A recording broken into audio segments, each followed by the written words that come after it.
أقول لكل تيار مصدر يبتدي بقطبين، واحد موجب اسمه واحد السالب، وإذا يحصل قطع في مصدر التيار يعني الغلط منك والربط واجب. إذن هذا الإسلام ومصدر القرآن ممتد بمحمد وابن أبي طالب.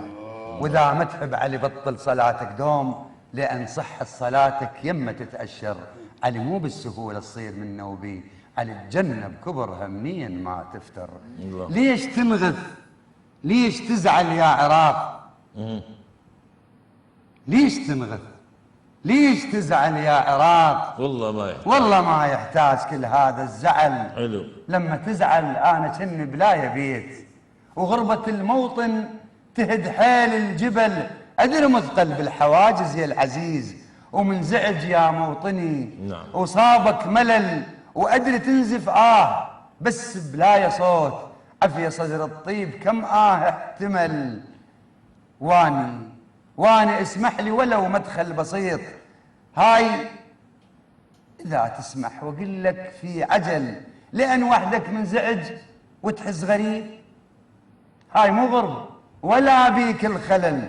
الحسين بوحده في يوم الطفوف، لكن تخلدوا بالذل ما قبل، وانت هامك بقى مرفوع الجبين، وغيرك بمستنقع بعاره نزل، وانت قبله وبيك سكنه وانبياء، ومنو مثلك ينتمي لهذا النسل.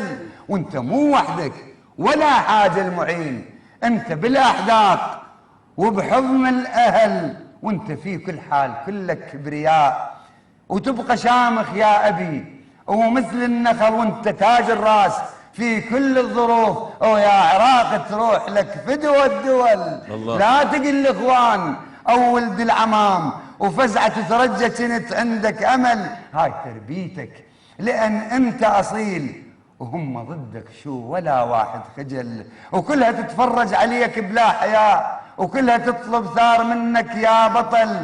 وبيهم اول ناس بغضا قاطعوك، ورادوا يدينون ابنك بالحصل. وانا ابنك عمر نايم على الرصيف، ومن سألتك قلت لي اسكت لا تسل. ذول اخوتي شلون اخليهم جياع، ولما شبعوا عضوا ايدك مو قبل.